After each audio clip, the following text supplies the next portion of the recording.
Assalamualaikum friends, you are watching Power Home channel and I am Technical Usman. Please like, share and subscribe my channel.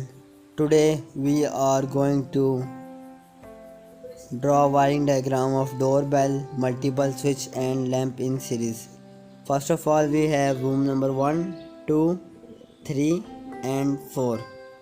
Then we have bell push button 1, then 2, 3 and 4 bell push button, and then we have doorbell of any type.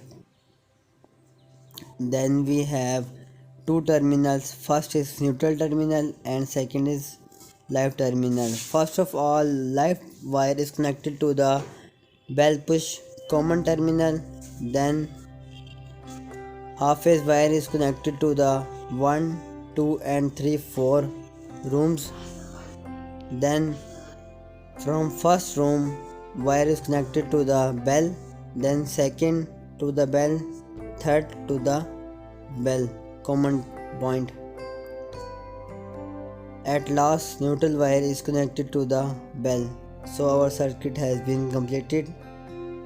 Please like, share and subscribe my channel. Thanks for watching my videos.